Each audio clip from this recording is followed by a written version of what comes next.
നഷ്ടം സംഭവിച്ചുകൊണ്ടിരിക്കുമ്പോഴെല്ലാം കൂടുതലായി തോന്നുന്ന ഒരു ഇഷ്ടമുണ്ട് ഭാര്യ ഭർത്താക്കന്മാർ തമ്മിൽ, മക്കൾ തമ്മിൽ. നമുക്ക് 3 മക്കളുണ്ടെന്ന് വെക്കുക. അതിൽ ഒരാൾ കറുത്ത് അത്യാവശ്യം ഭംഗിയില്ലാത്ത ഒരു കുട്ടിയാണ്, ബാക്കി 2 പേരും നല്ല ഭംഗിയാണ്. ഈ ഭംഗിയില്ലാത്ത കുട്ടിയോട് നമുക്ക് തോന്നുന്ന ഇഷ്ടം സ്നേഹമായി മാറി ഭംഗിയുള്ള മറ്റുള്ളവരെക്കാൾ കൂടുതൽ ഇവരെ സ്നേഹിക്കുന്നത് എപ്പോഴാണോ അതാണ് സ്നേഹം. മാർക്കില്ലാത്ത ഒരു കുട്ടിയെ ഇഷ്ടപ്പെടാൻ തുടങ്ങുന്നത് ഏതാണോ അതാണ് സ്നേഹം. അല്ലാതെ മാർക്കായി, ടാലന്റഡായി, സ്മാർട്ടായി നിൽക്കുന്ന ഒരു കുട്ടിയെ ഇഷ്ടപ്പെടാൻ ആർക്കും പറ്റും? ഈ പൂവിനെ കണ്ട് ഇഷ്ടപ്പെടുന്നത് വരെ പോലെ. നേരെ മറിച്ച് കരിഞ്ഞുണങ്ങിയ പൂവിനെ ഇഷ്ടപ്പെടില്ല. വീണപൂവ് എന്ന് പറഞ്ഞിട്ട് കവിത എഴുതിയിട്ടുണ്ട്. ആ വീണപൂവ് എന്ന് പറഞ്ഞ കവിത എഴുതാൻ അദ്ദേഹത്തിനുണ്ടായ കുമാരനാശാൻ അല്ലേ, കുമാരനാശാനുണ്ടായ ഒരു വ്യഗ്രതയുണ്ട്, ഒരു വല്ലാത്ത തീവ്രമായ നൊമ്പരമുണ്ട്. അതുകൊണ്ടാണ് വീണപൂവ് ജന്മമെടുക്കുന്നത്.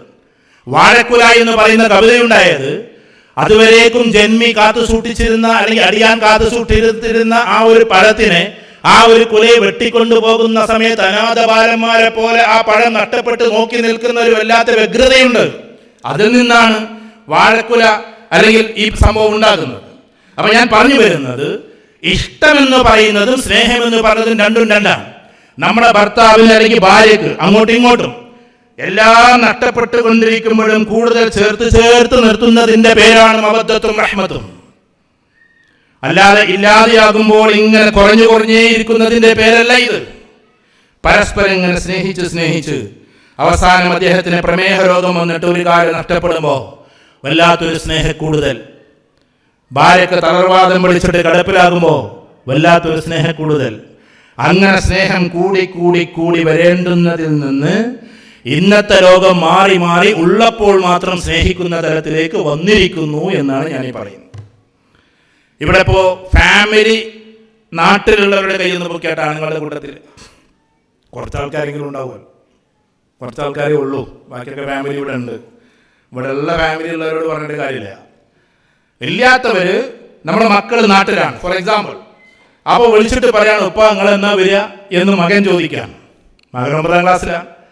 അപ്പോൾ വാപ്പ പറയാണെന്ത്, ഞാൻ വരാം മോനെ, ഞാൻ മാർച്ചിലെത്തും. മാർച്ച് എത്തിയപ്പോൾ മോനെ ഇങ്ങനെ കാത്തു നിൽക്കുകയാണ്. അപ്പോൾ ജസ്റ്റ് ഒരു മെസ്സേജ് അയച്ചിട്ടുണ്ട്, എന്ത്, എനിക്കൊരു മൊബൈൽ കൊടുത്തയക്കണം, അത് ആപ്പിളിൻ്റെ ഇന്നതന്നെ ആവണം. 9ാം ക്ലാസ്സുകാരന് ഇപ്പോൾ വേണ്ടത് അതൊക്കെയാണല്ലോ.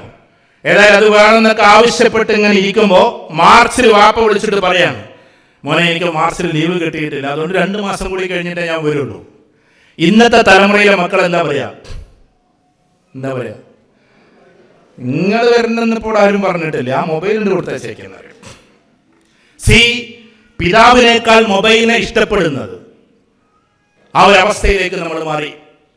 വീട്ടിലേക്ക് കയറി ചെല്ലുമ്പോൾ, നമ്മൾ നാട്ടിലേക്ക് എത്തുമ്പോൾ എത്ര ബോക്സുകളുണ്ട് എന്ന് എയർപോർട്ടിൽ ഇറങ്ങുന്ന സമയത്ത് നോക്കിയിട്ടുണ്ടോ?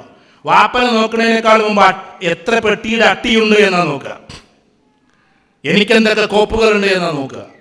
ഇന്നത്തെ കുട്ടികൾ അങ്ങനെ കസ്റ്റമൈസ്ഡ് ആണ്.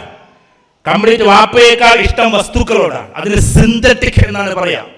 ഇന്നെല്ലാം സിന്തറ്റിക് ആണ്. ഡ്രഗ്സും സിന്തറ്റിക് ആണ്, സ്നേഹവും സിന്തറ്റിക് ആണ്, എല്ലാം സിന്തറ്റിക് ആണ്. തന്നെയല്ല, നല്ല മുഖഭംഗിയുള്ള കുട്ടികൾ വരെ സിന്തറ്റിക് തേച്ചാലേ അവർക്ക് ഇഷ്ടമുള്ളൂ. സത്യത്തിൽ തേക്കുന്നത് തേക്കണോ തേക്കണതൊക്കെ നിങ്ങളെ ഇഷ്ടം. ഞാൻ വിവാദങ്ങളിൽ വല്ലാണ്ട് ഇടപെടാറില്ല. അപ്പൊ അതുകൊണ്ട് തേച്ചുകൊണ്ട് നല്ല ഭംഗിയുള്ള കുട്ടികളാണ് ചിലപ്പോൾ വെറുതെ എടുത്ത് തേക്കുന്നത്. കാരണം ഇത് തേക്കാതെ പുറത്തേക്ക് ഇറങ്ങും. അവർക്ക് സിന്തറ്റിക് ആകുന്നതാണ് ഇഷ്ടം, ഒറിജിനൽ ആകുന്നത് ഇഷ്ടമല്ല. കാരണം ഏതൊക്കെയോ സാധനങ്ങൾ പൂശിയിട്ട് നടക്കുകയാണ്. സത്യത്തിൽ ഇത് പൂശുന്നവർ ഇതൊന്നും ഇല്ലാത്തവരായിരിക്കും, എന്നിട്ട് അവർ സിന്തറ്റിക് തേച്ചിട്ടുണ്ടാക്കുകയാണ്. ഉള്ളവരാകട്ടെ ഇത് തേച്ചിട്ട് ഇല്ലാതെയാക്കുകയുമാണ്. അപ്പൊ നമ്മെ സംബന്ധിച്ചിടത്തോളം ഈ ഒരു സ്നേഹം എവിടെ നിന്നാണ് നഷ്ടപ്പെട്ടു തുടങ്ങിയത്? നമ്മുടെ കാൽക്കുലേഷൻസ് എവിടെ നിന്നാണ് തുടങ്ങിയത്? വളരെ ശ്രദ്ധിച്ച് കേൾക്കണം. ഈ കാൽക്കുലേഷൻ തുടങ്ങിയത് നമ്മുടെ ഡെവലപ്മെന്റ്സിനനുസരിച്ചിട്ട് തുടങ്ങിയതാണ്. നമ്മളിങ്ങനെ ഡെവലപ്മെന്റ്സിന് കൊടുത്തിട്ടുള്ള ഒരു അർത്ഥമുണ്ട്. ആ അർത്ഥം എന്താണ്? നമ്മൾ ഡെവലപ്ഡ് ആയി എന്നതിന്. ഇപ്പൊ കേരളം ഡെവലപ്ഡ് ആയി എന്ന് പറഞ്ഞാൽ കുറെ പാലങ്ങൾ വന്നു, കുറെ തോടുകൾ വന്നു, കുറെ മറ്റുള്ളതൊക്കെ വന്നു. അതാണ് ഡെവലപ്മെന്റിന്റെ ഭാഗധേയമെങ്കിൽ ഇതെല്ലാം ഉണ്ടായിരുന്നു ജർമ്മനിയിൽ പണ്ട്. എന്നിട്ടും ജീവിക്കാൻ പറ്റാത്ത സാഹചര്യങ്ങൾ ഉണ്ടായിരുന്നു. 60 ലക്ഷം ആളുകളെ ഒന്നിച്ച് ഗ്യാസ് ചേമ്പർ ഇട്ടിട്ട് ചുട്ടുകൊന്നിരുന്നു. അപ്പൊ ഡെവലപ്മെന്റ്സ് എന്ന് പറഞ്ഞാൽ പാലങ്ങളും തോടുകളും അല്ല, മനുഷ്യ ഹൃദയങ്ങളുടെ ബന്ധങ്ങളാണ് എന്ന് തിരിച്ചറിയണം. ഇതേപോലെ നമ്മുടെ കുടുംബത്തിന്റെ ഡെവലപ്മെന്റ്സ് എന്ന് പറഞ്ഞാൽ നമ്മുടെ വീടിന്റെ വലുതാകലല്ല, പകരം അതേപോലെ തന്നെ നമ്മുടെ വീടിന്റെ വിസ്തൃതിയോ അല്ലെങ്കിൽ പറമ്പിന്റെ വിസ്തൃതിയോ അല്ലെങ്കിൽ സ്ക്വയർ ഫീറ്റിന്റെ വിസ്തൃതിയോ ഒന്നുമല്ല. പകരം ഒന്നുമില്ലാത്തിടത്തും കിടന്നുറങ്ങുമ്പോൾ കൂടെ ഉണ്ടാകുന്ന ഒരു ഇഷ്ടമുണ്ടല്ലോ, അതിന്റെ പേരാണ് സത്യത്തിൽ സ്നേഹം.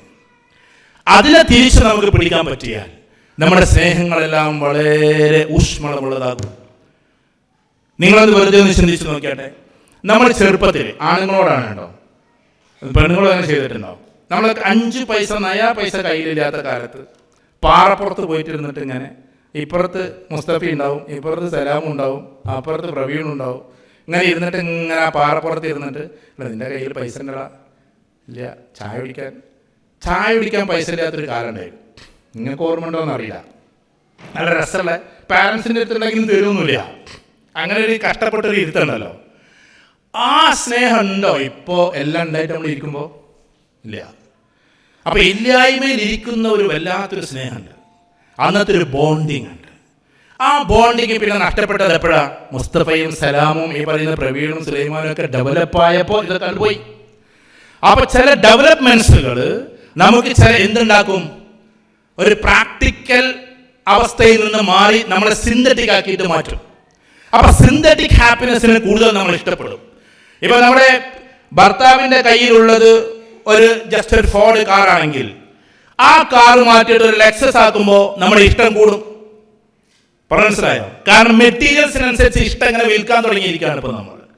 നേരെ മറിച്ചിട്ട് അതൊന്നുമല്ല ഇതിന്റെ ഒന്നും സിംബോളിക്, നമ്മൾ ഒന്നിച്ചിരിക്കുകയാണ്. ഇപ്പൊ എങ്ങനെയാ വീട്ടിലുണ്ടാവുക? വീട്ടിൽ ബോണ്ടിങ് ഉണ്ടാകാൻ, ഈ മവദ്ദത്തു റഹ്മത്ത് ഉണ്ടാകാൻ, ഈ പറയുന്ന റെസ്പെക്ട്, അതാണ് ഞാൻ നേരത്തെ പറഞ്ഞ ഇഹ്തിറാം. ഇനിയിപ്പോ സ്നേഹവും കാരുണ്യം ഉണ്ടായാലും റെസ്പെക്ട് ഉണ്ടാവണമെന്നില്ല.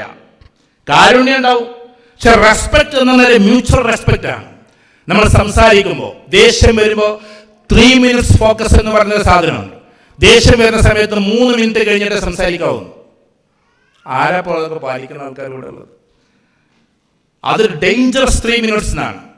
ആ 3 minutes നമുക്ക് കാത്തു സൂക്ഷിക്കാൻ പറ്റിയാൽ നമ്മളെ സൈക്കോളജിക്കലി നമ്മളെ ഇമോഷൻ ചേഞ്ച് ആവും. സൈക്കോളജിക്കലി റസൂൽ നമ്മളോട് പറഞ്ഞത് എന്താ? പോയിട്ട് വുളു എടുക്കാൻ അഥവാ മുഖം കഴുകാൻ അങ്ങനെ അങ്ങനെ ഒരു സമയം തന്നിട്ടുണ്ട്. അപ്പൊ നമുക്കൊരു ഇത് വരും, അറ്റ്ലീസ്റ്റ് ഒന്ന് ശ്വാസെങ്കിലും ഒന്ന് വലിച്ചു വിടണം.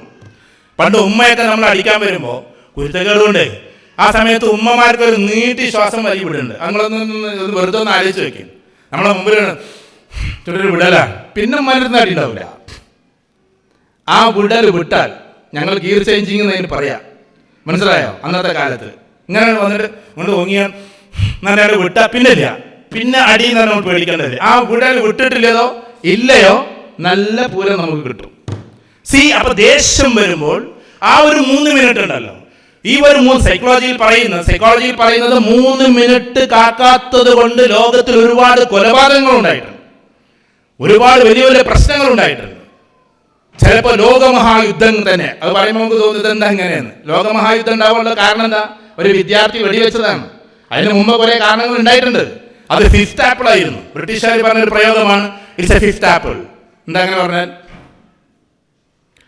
ഇറ്റ്സ് എ 5th ആപ്പിൾ എന്ന് പറയുന്ന ഫ്രൈസിന്റെ അർത്ഥം പറയുന്നവർക്ക് ഒരു 100 ദിർഹം മുമ്പ് തരാം. ആണുങ്ങൾ പറയരുത് കേട്ടോ, ഇത് MGMന്റെ പരിപാടി. പറയും ഇറ്റ്സ് എ 5th ആപ്പിൾ.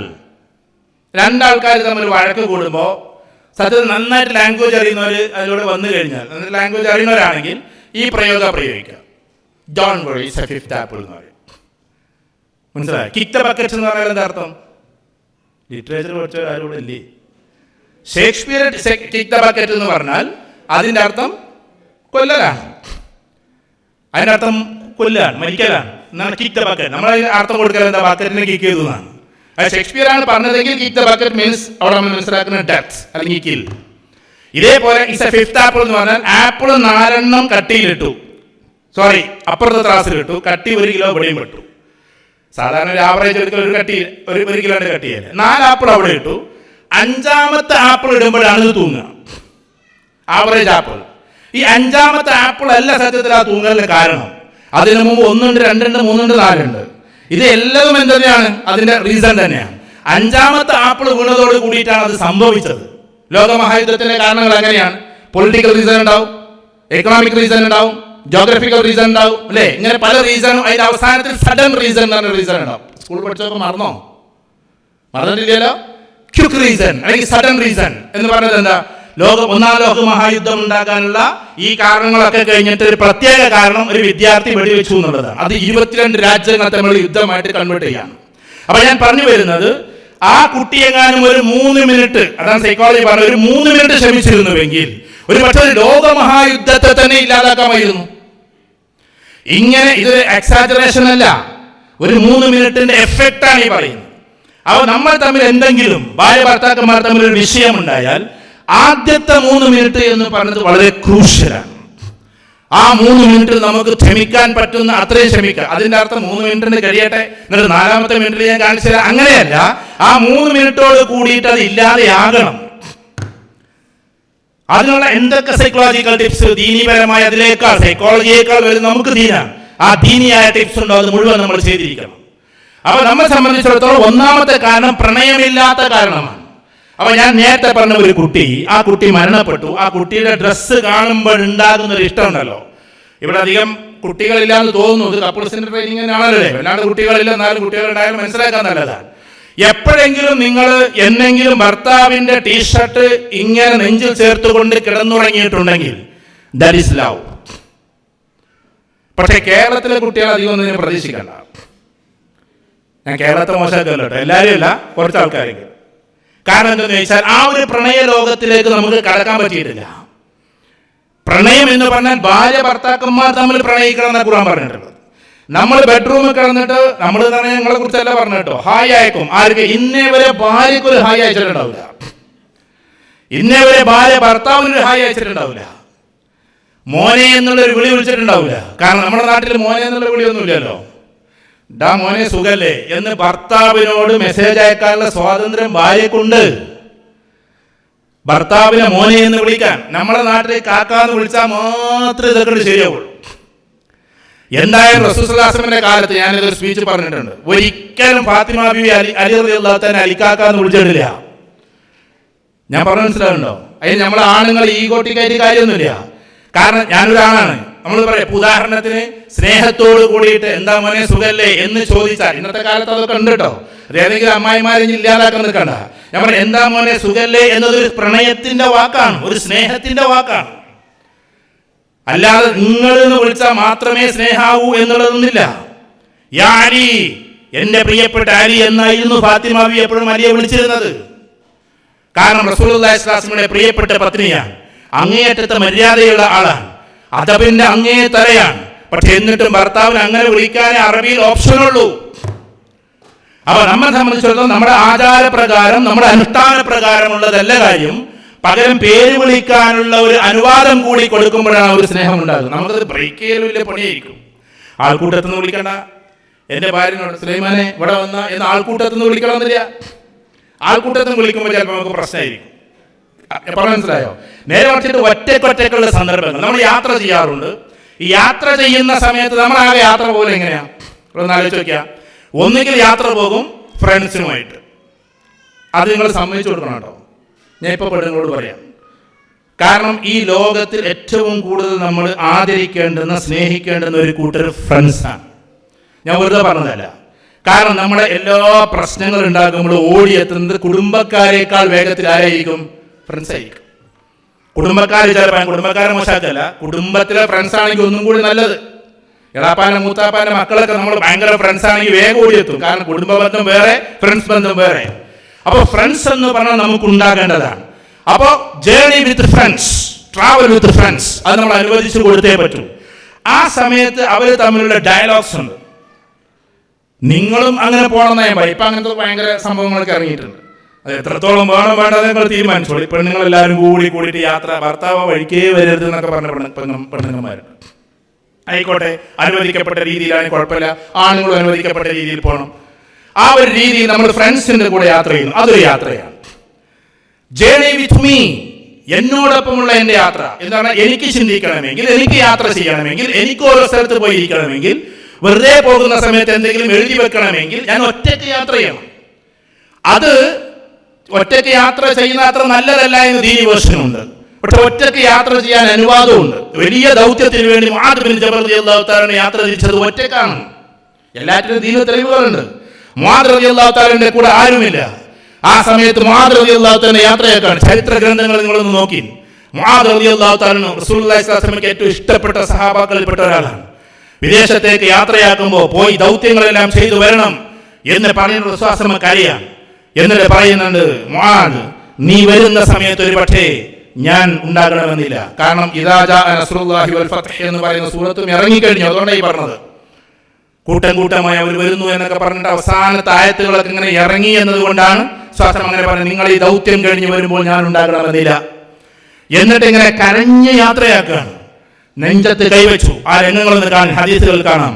നെഞ്ചത്ത് കൈവച്ചു, മുആദേ എനിക്ക് നിന്നെ വല്ലാത്ത ഇഷ്ടമാണ്, എനിക്ക് നിന്നോട് വല്ലാത്ത സ്നേഹമാണ് എന്ന് പറഞ്ഞിട്ട് അങ്ങനെ യാത്രയാക്കാൻ. എന്നിട്ട് പറയണം, നീ തിരിച്ചു വരുമ്പോൾ ഒരു പക്ഷേ ഞാൻ ഉണ്ടാകണമെന്നില്ല. ആ ഒരു വല്ലാത്തൊരു ഫ്രണ്ട്ഷിപ്പിന്റെ ഒരു യാത്രയാക്കലാണ്. കരഞ്ഞുകൊണ്ട് ഈ കുതിരപ്പുറത്തേക്ക് കയറിയിട്ട് ഇങ്ങനെ യാത്ര തിരിക്കുമ്പോ മുആദ് ബിൻ ജബൽ റളിയല്ലാഹു തആലയുടെ യാത്ര കണ്ടിട്ട് കരച്ചിൽ വരികയാണ്. ആർക്ക്? അബ്ദുല്ലാഹി ബിൻ മസ്ഊദ് റളിയല്ലാഹു തആല അൻഹു, ഇബ്നു അബ്ബാസ് റളിയല്ലാഹു തആല അൻഹു. ഇബ്നു അബ്ബാസ് റളിയല്ലാഹു തആല ശൈഖു തഫ്സീറാണ്. ഖുർആൻ വ്യാഖ്യാതാക്കളിൽ ഒന്നാം സ്ഥാനത്ത് നിൽക്കുന്ന ആളാണ്. അപ്പൊ സഹാബാക്കൾക്ക് ഖുർആന്റെ തഫ്സീർ പറഞ്ഞു കൊടുക്കുമ്പോ അറിയാതെ പറഞ്ഞു പോയി, ഇന്ന മുആദ് ബിൻ ജബൽ കാന ഉമ്മത്തൻ വാഹിദ. മുആദ് ബിൻ ജബൽ ഒരു വ്യക്തിയല്ല, ഒരു സമൂഹമാണ് എന്ന്. ഒരു സഹാബി എഴുന്നേറ്റ് നിന്നിട്ട് ചോദിച്ചു, ഇന്ന ഇബ്രാഹിം കാന ഉമ്മത്തൻ വാഹിദ എന്നല്ലേ? ഇബ്രാഹിം നബി ഒരു വ്യക്തിയല്ല, ഒരു പ്രസ്ഥാനമാണ് എന്നല്ലേ ഖുർആനുള്ളത്? ഇവിടെ എന്തിനാ മുആദ് ബിൻ ജബലിനെ പറഞ്ഞത് എന്നൊരു സഹാബി ചോദിച്ചു. അതൊരു ചെറിയ തർക്കമായി. ആ സമയത്ത് റസൂലുള്ളാഹി കരഞ്ഞുകൊണ്ട് മസ്ജിദ് നബവിയിലേക്ക് വരികയാണ് യാത്രയപ്പ് കഴിഞ്ഞിട്ട്. ആ സമയത്ത് റസൂലുള്ളാഹിയോട് ചോദിക്കപ്പെട്ടു, ഇതാ ഇബ്നു അബ്ബാസ് ഇങ്ങനെ പറയുന്നു, ഇന്ന മുആദ് ബിൻ ജബൽ കാന ഉമ്മത്തൻ വാഹിദ എന്ന് തഫ്സീറിൽ അർത്ഥം കൊടുത്തിരിക്കുന്നു, അത് ശരിയാണോ എന്ന് ചോദിച്ചപ്പോൾ റസൂലുള്ളാഹി പറഞ്ഞു, ഖാല നഅം, അതെ. റസൂലുള്ളാഹി പറഞ്ഞു, എന്ത്? അത് ശരിയാണ്. ഇന്ന മുആദ് ബിൻ ജബൽ, അഥവാ മുആദ് ബിൻ ജബൽ ഒരു വ്യക്തിയല്ല, ഒരു സമൂഹമാണ് എന്ന്. ഇബ്രാഹിം നബി അലൈഹി സ്വലാത്തു വസ്സലാം പോയത് ദഅവത്തിലാണ് എങ്കിൽ മുആദും പോകുന്നത് അതിനായതുകൊണ്ട് ആര് പ്രബോധനത്തിന് വേണ്ടി യാത്ര തിരിക്കുന്നുവോ അവരൊരു വ്യക്തിയല്ല, ഒരു സമൂഹമാണ് എന്ന് വിശുദ്ധ ഖുർആൻ പ്രഖ്യാപിച്ചതായിട്ട് വിശ്വാസമോടെ പറഞ്ഞു വെക്കുകയാണ്. അപ്പൊ നമ്മൾ മനസ്സിലാക്കേണ്ടത്, നമ്മൾ ഒരു വ്യക്തിയാണ്, ഒരു പ്രസ്ഥാനമാണ് എന്നൊക്കെ നമ്മൾ പറയുമ്പോ ഈ കാണുന്ന ഓരോ വ്യക്തികളും ഓരോ സ്നേഹിതന്മാരും നമ്മെ സംബന്ധിച്ചിടത്തോളം ഒരു ഇഷ്യൂ വരുമ്പോഴും സന്തോഷത്തിനും പങ്കാളിയാകേണ്ടവരാണ്. അതോടൊപ്പം ഒരു യാത്രയുണ്ട്. അതേതാ? വിത്ത് ഫാമിലി, കുടുംബത്തോടൊപ്പമുള്ള യാത്ര. കുടുംബത്തോടൊപ്പമുള്ള യാത്രയിൽ മക്കൾ എന്തായാലും കൂടെ ഉണ്ടാവും. അവളെ കുടുംബമുള്ളൂ അല്ലെ? അങ്ങനെ തന്നെയല്ലേ? അപ്പോ ഉമ്മയോട് ചോദിക്കുക, ഒപ്പനോട് ചോദിക്കുക, നിങ്ങൾ പോരണമെന്ന് ചോദിക്കുക. കുടുംബം അവിടുന്ന് തുടങ്ങണം. ആരൊക്കെ ഉണ്ട് എൻ്റെ കുടുംബത്തിൽ എന്ന് ചോദിച്ചാൽ ഭാര്യയും മക്കളും എന്ന് പറഞ്ഞിട്ടല്ല തുടങ്ങേണ്ടത്. ഇസ്ലാമികപരമായി കുടുംബത്തിലെ ആദ്യത്തെ വ്യക്തി ആരാണ്? എന്താ പറയാത്തെ? ആരാണ്? ഉമ്മ. ഫസ്റ്റ് ഉമ്മ. മനസ്സിലായോ? ഞാൻ എന്നോട് ആരെങ്കിലും കുടുംബത്തിൽ ആരൊക്കെ ഉണ്ടെന്ന് ചോദിച്ചാൽ ഉമ്മ മരിച്ചു, ഉപ്പയും മരിച്ചു, വൈഫുണ്ട്, പിന്നെ മക്കളുണ്ട്, ഇങ്ങനെ പറയാം. അങ്ങനെ പറഞ്ഞ് ശീലിക്കണം നമ്മൾ. കാരണം കുടുംബത്തിൽ ഒന്നാം സ്ഥാനം എന്നും ഉമ്മക്കാണ്. ഞാൻ അവർക്കൊക്കെ പറയാറുണ്ട്, നമ്മൾ എന്തെങ്കിലും സ്ഥാപനം തുടങ്ങുകയാണെങ്കിൽ ഉദ്ഘാടനം ചെയ്യേണ്ടത് ഉമ്മയോ ഉപ്പയാണ്. നമ്മൾ വീടിൻ്റെ ഉദ്ഘാടനം ചെയ്യേണ്ടത് അവരാണ്. നമ്മൾ ഖത്തർ അവിടെ ടീ ടൈം, നിങ്ങൾക്ക് എല്ലാവർക്കും അറിയുന്ന ആളാണ് ബഷീർക്ക, എൻ്റെ വളരെ അടുത്ത സുഹൃത്താണ്. ഒരിക്കലും ഉമ്മ ഇങ്ങനെ അണഞ്ഞൂട്ടി പിടിച്ചു. അദ്ദേഹത്തിൻ്റെ ഉപ്പ ചെറുപ്പത്തിലേ മരിച്ചതല്ല. അങ്ങനെ അണഞ്ഞൂട്ടി പിടിച്ചിട്ട് എന്നോട് പറഞ്ഞു, എൻ്റെ ഒട്ടുമിക്ക ഷോപ്പുകൾ ഉദ്ഘാടനം ചെയ്തതിൻ്റെ ഉമ്മയാണ്. അറബികളപ്പുറത്തുള്ള ഉമ്മമാരിങ്ങനെ കത്രിക വെക്കുമ്പോൾ അല്ലെങ്കിൽ തുറക്കുമ്പോൾ അതിനൊരു പവർ വേറെ തന്നെയാണ്. അപ്പോൾ സ്നേഹബന്ധത്തിൻ്റെ ഉമ്മയുണ്ടല്ലോ അത്. പിന്നെ ഈ ഭാര്യ. അപ്പോൾ നമ്മൾ കുടുംബസമേത യാത്ര പോകുമ്പോൾ നമ്മളെപ്പോഴും എന്തായിരിക്കും?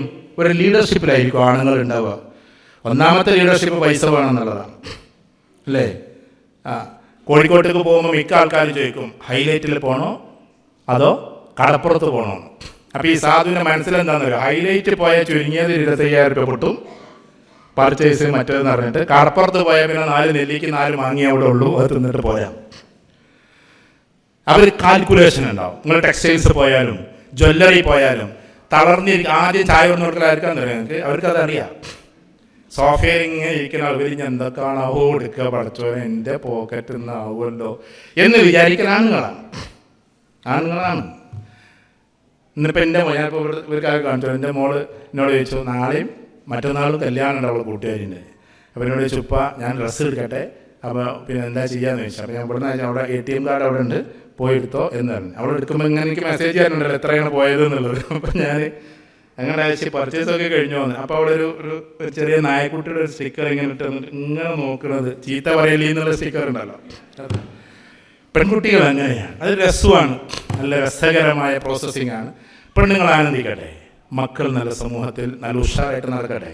പക്ഷേ ഈ ആണുങ്ങളെ സംബന്ധിച്ചിടത്തോളം നെഞ്ചിലൊരു നെടുവീർപ്പ് ഉണ്ടാവാൻ സാധ്യതയുണ്ട്. നിങ്ങൾ ഏത് പർച്ചേസിനും, പ്രത്യേകിച്ച് നിങ്ങളിപ്പോൾ ജ്വല്ലറിക്കൊക്കെ പോവുകയാണെങ്കിൽ, കാരണം അത് ആണുങ്ങളെ സംബന്ധിച്ചുള്ള വേദനയാണ്. അതുകൊണ്ട് എപ്പോഴും ടൂറിൽ മക്കളെയും കൂട്ടി പോകുമ്പോൾ ഇയാളൊരു ലീഡറായിരിക്കും. അപ്പോൾ നിങ്ങളെ കെയർ ചെയ്യുന്നതിനേക്കാൾ കൂടുതൽ ആരെ കെയർ ചെയ്യാനായിരിക്കും ഇയാൾ ഇഷ്ടപ്പെടുക? മക്കളെ. ചെറിയ മോൻ അങ്ങോട്ട് പോകുമ്പോൾ മോള് ഇങ്ങോട്ട് പോകുമ്പോൾ അങ്ങോട്ട് പോകില്ല. അതൊരു എൻജോയ്മെൻറ്റിലേക്ക് എത്തൂല. ഞാൻ പറഞ്ഞാൽ മനസ്സിലാകേണ്ടതെന്ന് വിചാരിക്കുന്നു. അത് ഫാമിലി എൻ്റർടൈൻമെൻറ്റ് എന്ന അർത്ഥത്തിൽ രസമാണ്, മക്കളെ ഭാര്യ എല്ലാവരും കൂടി പോകുമ്പോൾ. നേരെ മറിച്ചൊരു കപ്പിൾസ് ജേണി എന്ന് പറയുന്നൊരു യാത്ര ഉണ്ട്, മലയാളികൾ അധികം പോകാത്തൊരു സാധനമാണ്. ഏതാ ഈ കപ്പിൾസ് ജേണി? മക്കളെ ഏട്ടത്തിൻ്റെ വീട്ടിലാക്കുക, ഏട്ടത്തിയും പുയ്യാപ്പിളയും കൂടി പോകുമ്പോൾ അവളെ മക്കളെ നമ്മളെ വീട്ടിൽ വെക്കുക. എന്നിട്ട് എന്ത് ചെയ്യുക? രണ്ടാളും മാത്രം ഒരു പോക്കുണ്ട്. അത് കൂടുതൽ പോകുന്നത് നമ്മളല്ല, അവിടെയാണ് ഒരു പ്രശ്നം. എന്നിട്ട് എങ്ങനെ ഒരു മലഞ്ചേരിവ് പോയിരിക്കുക, മനസ്സിലായി? ആരില്ലാത്ത സ്ഥലത്ത് നിന്ന് മഴ കൊള്ളുക, അതേമാതിരി കടപ്പുറത്ത് പോയിരിക്കുക, ഒറ്റയ്ക്ക് വർത്തമാനം. ഇത് വെറുതെ പറഞ്ഞതല്ല, നിങ്ങളൊന്ന് ചെയ്തു നോക്കിയാട്ടെ. നമ്മുടെ സ്പോർട്സിനെയും കൂട്ടിയിട്ട് ജസ്റ്റ് ഒന്ന് അവിടെയും പോയിട്ട് എന്താക്കരുത്, നിങ്ങൾ അന്ന് വാങ്ങിയ 10 പവനൊന്നും തരാണ്ടിട്ടാ അത് പറഞ്ഞേക്കരുത്. ഇതാണ് ആകെ ഇടങ്ങറ്. മനസ്സിലായോ? ആ സാധ്യത ഈ വാങ്ങിയതാകട്ടെ പടച്ചോൻ എന്താ കണ്ടിരിക്കണമെന്ന് നിങ്ങൾക്ക് അറിഞ്ഞൂടാ, തിരിച്ചു കൊടുക്കാൻ പറ്റില്ല. എത്ര ലക്ഷങ്ങൾ കഴിഞ്ഞാലും കാണാം ഇത് നമ്മൾ തിരിച്ചു കൊടുക്കുന്നുണ്ടാവില്ല. അതൊരു സ്വാഭാവികതയാണ്. ആ സാധുവിനൊരു 10 പവൻ എടുത്തിട്ടുണ്ടാവും. ഞാൻ എപ്പോഴോ സൂചിപ്പിച്ചിട്ടുണ്ട്, വീടിനൊക്കെ 10 പവൻ എടുക്കുകയാണെങ്കിൽ 10 പവൻ്റെ ഇന്നത്തെ വില 10 ലക്ഷം റുപ്യാണ്. നമ്മൾ വീടിന് ടോട്ടൽ ചിലപ്പോൾ ഒരു കൂടി ആയിട്ടുണ്ടെങ്കിൽ 2 ടോയ്ലറ്റിൻ്റെ ചാവി അവിടെ ഏൽപ്പിച്ചു കൊടുക്കുക. എന്നിട്ട് പറയാം, നിന്റെ പൈസയും കൊണ്ട് ഉണ്ടാക്കിയത് ഇതാണ്, എപ്പോഴാച്ചാ തുറക്കേ എപ്പോഴാച്ചാ അടക്കേ എന്തെങ്കിലുമൊക്കെ ചെയ്താൽ. തമാശ പറയാറുണ്ട്, തമാശയായിട്ട് എടുക്കണേ, അല്ലാതെ പെണ്ണുങ്ങൾ എഴുതിയത് നീ പറയരുത്. കാരണം ആകെ 10 ലക്ഷം റുപ്യ തന്നിട്ട് 1.5 കോടി റുപ്യേൻ്റെ ഫുള്ള് അധികാരം പിന്നെ ആർക്കെന്നെ ആയിരിക്കും. അപ്പോൾ ഞാൻ പറഞ്ഞു വരുന്നത് തമാശയാണ്, ഒരിക്കലും കാര്യമായിട്ട് എടുക്കല്ല കേട്ടോ. ഈ കണക്ക് പറച്ചിൽ വരെ ഒരു വിഘ്നമാണ്, ഒരു തടസ്സമാണ്. നമ്മൾ എപ്പോഴും ഒന്നിച്ച് നിൽക്കുമ്പോൾ എൻ്റെ മക്കൾ എൻ്റെത്, കുട്ടികൾക്ക് ഫീസ് അടക്കുന്ന സമയത്ത് നിങ്ങളെ കുട്ടികൾ, അങ്ങനെയാണ്. മക്കൾ നമ്മളെ കുട്ടിനെ കെട്ടിക്കുന്ന സമയത്ത് മക്കൾക്ക് പണ്ടം കൊടുക്കുമ്പോൾ അത് നിങ്ങളെ കുട്ടി. ഇങ്ങനെ ഓരോ സന്നിഗ്ധമായ ഘട്ടത്തിലും പാവങ്ങൾ ഇങ്ങനെ ഒറ്റപ്പെടും. ഞാനൊരു ആണായതുകൊണ്ട് പറയാം, മനസ്സിലായി? ആ ഒറ്റപ്പെടലില്ലാതെ എനിക്കെൻ്റെ ഭാര്യയുണ്ട്, എനിക്കെൻ്റെ കൂടെ ആളുണ്ട് എന്ന് ഞാൻ എവിടെയോ സൂചിപ്പിച്ചിട്ടുണ്ട്. കുറുമ്പത്തൂർ എന്ന് പറയുന്ന മഹലിലെ പള്ളിയുടെ നിർമ്മാണം നടക്കുമ്പോൾ ഞാൻ ചെന്നിട്ട് ചോദിച്ചാൽ എന്തെങ്കിലും ഞാനും തരട്ടെ. എൻ്റെ അടുത്ത മഹലാണ് ഞാൻ ആ ഭാഗത്ത് വിവാഹം കഴിച്ചിട്ടുള്ളത്. അപ്പോൾ അവിടുത്തെ പ്രസിഡന്റ് എന്നോട് പറഞ്ഞത് എന്താണെന്നറിയോ, പുറത്തെ മഹലിൽ നിന്ന് ആയത് എടുക്കുന്നത് നിങ്ങളതായിട്ട് എടുത്ത് ആകെ വിവാദമായി പോകും, ഞങ്ങളെ മഹല്ലേറിനെ ചെയ്യണം. അപ്പം ഞാൻ ചോദിച്ചു, നിങ്ങൾ ഈ മഹല്ലേറിൽ നിന്നാണ് ഇത്രയും ഒരു 4 കോടി 3.5 കോടിയിലൊക്കെ പൈസ എടുക്കാൻ ആരാളുള്ളത്? ഞങ്ങളുടെ പെണ്ണുങ്ങളില്ലേ ഇവിടെ. ഒരു വല്ലാത്തൊരു വാക്കാണത്, ഞങ്ങളുടെ സ്ത്രീകളില്ലേ ഇവിടെ. അവസാനം തങ്ങൾ വന്നിട്ട് മഹേന്ദ്ര ഷിഹാബ് തങ്ങൾ വന്ന് ഉദ്ഘാടനം ചെയ്യുന്നത് തലേ ദിവസം പെണ്ണുങ്ങളൊന്നോകെ പള്ളിൻ്റെ ഉള്ളിൽ കാണാൻ വേണ്ടി പോയപ്പോൾ ഓരോ സ്ത്രീകളും അതിൽ തൊട്ട് കരയുന്നുണ്ടെന്നാണ്. കാരണം എൻ്റെ ചെയിൻ എവിടെയോ കിടക്കുന്നുണ്ട്, എൻ്റെ വള എവിടെയോ കിടക്കുന്നുണ്ട്, എൻ്റെ ആഭരണം ഈ പള്ളിയുടെ ഏതോ മതിൽക്കെട്ടിൻ്റെ അകത്തുണ്ട് എന്ന കരച്ചിലായിരുന്നു അത്. ഇതേപോലെ കൂട്ടുകുടുംബ ബന്ധത്തിൽ അവിടെ ഒരിക്കലും കണക്കുകൾ പറയരുത്, തിരിച്ചങ്ങോട്ടും പറയരുത് ഇങ്ങോട്ടും പറയരുത്. നമ്മളിപ്പം ഭാര്യൻ്റെ പിതാവിൻ്റെ ഓപ്പറേഷന് 2 ലക്ഷം ഉറുപ്പിക കൊടുത്തിട്ടുണ്ടോ? അതെന്നും ഇങ്ങനെ പറഞ്ഞോണ്ട് നിന്റെ ഉപ്പാൻ്റെ ഓപ്പറേഷൻ ഞാനല്ല പൈസ തന്നത് എന്നൊക്കെ പറഞ്ഞു. അത് അങ്ങോട്ടും പറയാൻ പാടില്ല, 10 പവൻ എടുത്തത് ഇങ്ങോട്ടും പറയാൻ പാടില്ല. അങ്ങനെ ഞാൻ തമാശയായിട്ട് പറയാമെന്ന് വിചാരിച്ചോ. പക്ഷെ അതിലൊരു കാര്യമുണ്ട്, ഈ കണക്ക് പറച്ചിൽ പലപ്പോഴും എന്താകുന്നു, സങ്കടം വരുന്നുണ്ട് ആണുങ്ങൾക്ക്. പരമാവധി അത് വേഗം തിരിച്ചു കൊടുത്തേക്കുന്നുണ്ട്, അത് വേറെ കാര്യമാണ്. പരമാവധി വേഗം, കാരണം അത് അവരുടെ അവകാശമാണ്. നമുക്ക് ഒരിക്കലും അധികാരമില്ല, അവകാശമില്ല. കാരണം അല്ലാഹു സുബ്ഹാനഹു വ തആല എല്ലാ ഉത്തരവാദിത്തങ്ങളും അർ-റിജാലു ഖവ്വാമൂന അലൻ നിസാ എന്ന് പറഞ്ഞാൽ പെണ്ണുങ്ങളുടെ മേൽ അധികാരിയായി നിൽക്കണം എന്നല്ല അതിന്റെ അർത്ഥം. ഉത്തരവാദിത്തങ്ങൾ മുഴുവനും പുരുഷ നിന്റെ പേരിലാണ്. ഖബിൽതു നിക്കാഹ എന്ന അറബിയിലോ അല്ലെങ്കിൽ ഞാൻ നിക്കാഹ് സ്വീകരിച്ചിരിക്കുന്നു എന്ന് മലയാളത്തിലോ പറയുമ്പോൾ അത് ഏറ്റെടുത്തത് 2 വാക്കല്ല, 2 വർഷത്തേക്കുള്ളതല്ല, മരണം വരേക്കുമുള്ളതാണ്. അതുകൊണ്ടാണ് എപ്പോഴോ എവിടെയോ കവി പറഞ്ഞു വെച്ചത്, സത്യത്തിൽ ഒരു മകളെ ഭാരം ചുമന്നുകൊണ്ട് നടക്കുന്നത് 10 മാസമാണ് ഒരു ഭാര്യയെങ്കിൽ ജീവിതകാലം മുഴുവനും ആ പാവം പെൺകുട്ടിയെ ചുമന്നുകൊണ്ട് നടക്കുന്നത് പിതാവാണ് എന്ന്. ഈ അടുത്തുള്ളവർ എഴുതി വെച്ചതാണ്. 10 മാസമാണ് ഒരു ഭാര്യ അല്ലെങ്കിൽ ഒരു ഉമ്മ എന്താക്കുന്നത്, ആ കുട്ടിയെ ചുമന്നുകൊണ്ട് നടക്കുന്നത്. പക്ഷെ സത്യത്തിൽ ആ കുട്ടിയെ വർഷങ്ങളോളം ചുമന്നുകൊണ്ട് നടക്കുന്ന ഒരു പാപത്തിന്റെ പേരാണ് പിതാവ്. അതുകൊണ്ട് ചുമന്ന് നടക്കുക എന്ന് പറയുന്നത്, നമ്മൾ പുറത്താണ് ചുമന്ന് നടക്കുന്നതെങ്കിൽ നിങ്ങൾ ഉള്ളിലാണ് ചുമന്ന്, രണ്ടും ഒന്നല്ല. നിങ്ങളുടേത് കുറച്ചും കൂടി സ്ട്രോങ് ആണ്, ഡെപ്ത് ആണ്. പക്ഷേ ഈ പാവവും ചുമക്കുന്നുണ്ട് എന്നുള്ളൊരു അവസ്ഥ നമ്മുടെ ഉള്ളിൽ ഉണ്ടാകണം. ഇങ്ങനെ പരസ്പരം ഒരു സ്നേഹം ഉണ്ടാകണമെങ്കിൽ ഒറ്റക്ക് യാത്ര തിരിക്കണം. ഞാൻ വെറുതെ പറയുന്നതല്ല, വളരെ രസകരമായ ഒരു പ്രാക്ടീസിംഗ് ആണ് ഒറ്റക്ക് യാത്ര പോവുക. ഊട്ടി എന്ന് പറഞ്ഞാൽ മക്കളെയും കൊണ്ട് മാത്രം പോകാനുള്ളതല്ല, നമുക്ക് 2 പേർക്കും ഒന്നിച്ചു പോകാനുള്ളതാണ്. ഊട്ടിയുടെ കോടമഞ്ഞിലൂടെ നമുക്ക് ഒറ്റക്ക് നടക്കാനുള്ളതാണ്. അവിടുത്തെ ഫേൺ ഹില്ലിന്റെ മുകളിൽ ഒറ്റയ്ക്ക് കയറിയിരിക്കാനുള്ളതാണ്.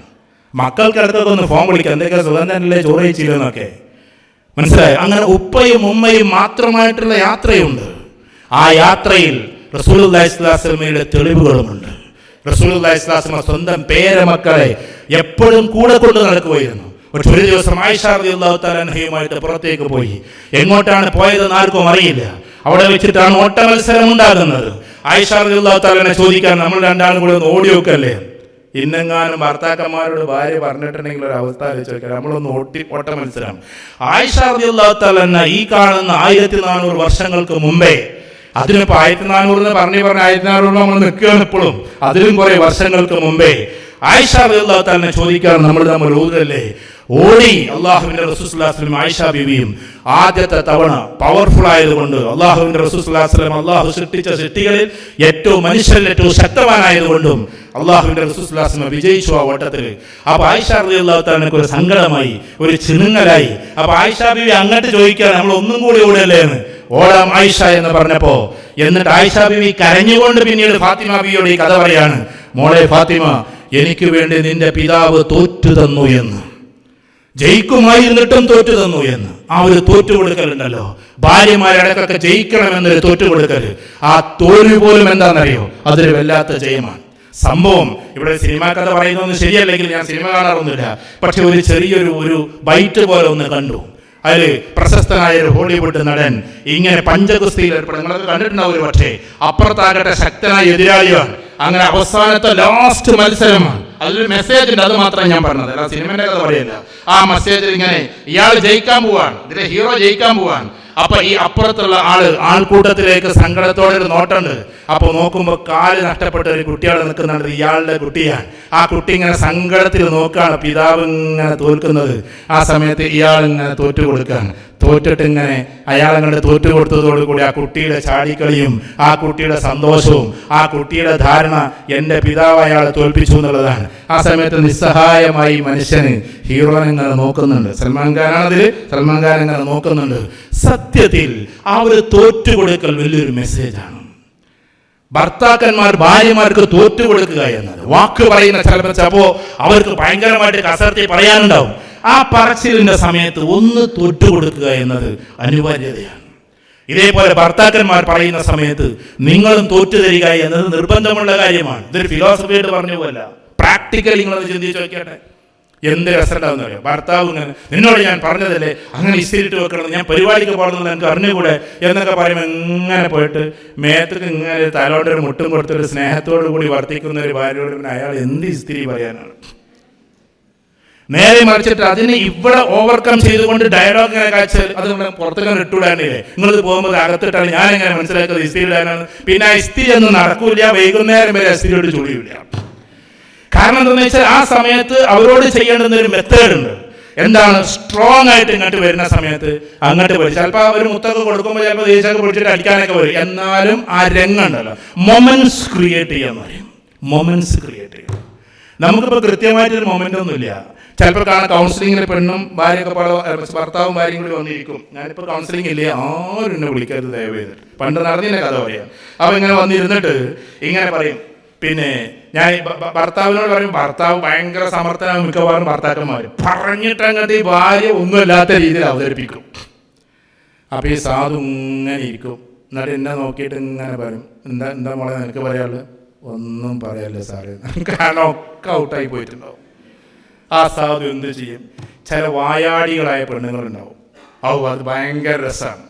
അവരങ്ങട്ട് പറഞ്ഞിട്ട് ഇയാളെ വേറെന്തോ ആക്കിയിട്ട്, അതായത് മായാവിയെ പിടിച്ചിട്ട് കുട്ടൂസനാക്കിയ മയിലുണ്ടാവും. എന്നിട്ട് പറഞ്ഞിട്ട് ഞാൻ ചോദിക്കും, ശരി ഇതൊക്കെ നിങ്ങൾ ഭർത്താവിനെ കുറിച്ച് പറഞ്ഞു, പക്ഷെ എന്തെങ്കിലും ഒരു 2-3 പോസിറ്റീവ് പറയാനുണ്ടോ ഭർത്താവിനെ കുറിച്ച്? 2-3 പോസിറ്റീവ് ഇപ്പം എന്താ എന്ന് പറഞ്ഞിട്ട് ഇങ്ങനെ ആലോചിക്കുക. ആ സാധുവിന് ഒരു മൊമെന്റ് ഓർമ്മയില്ല, മനസ്സിലായോ? എന്നിട്ട് ഇങ്ങനെ പറഞ്ഞു, എനിക്ക് ഡ്രസ്സൊക്കെ എടുത്തല്ലുണ്ട് എന്നാലും അറിയണമെങ്കിൽ മാറ്റി വെക്കാൻ ചാടും. എങ്ങോട്ട്? പഴയ പറഞ്ഞ കഥയിലേക്ക് തന്നെ ചാടും. മൊമെന്റ്സ് ക്രിയേറ്റ് ചെയ്യണം. ഭാര്യ എന്ന് ആലോചിക്കുന്ന സമയത്തെ മൊമെന്റുകളാണ് നമുക്ക് ഓർമ്മ വരേണ്ടത്. ഓരോ മൊമെന്റ്സ് ഉണ്ടല്ലോ നമുക്ക് ക്രിയാത്മകമായി നമ്മുടെ കൂടെ നിന്ന മൊമെന്റ്സ്, ആ മൊമെന്റുകളാണ്.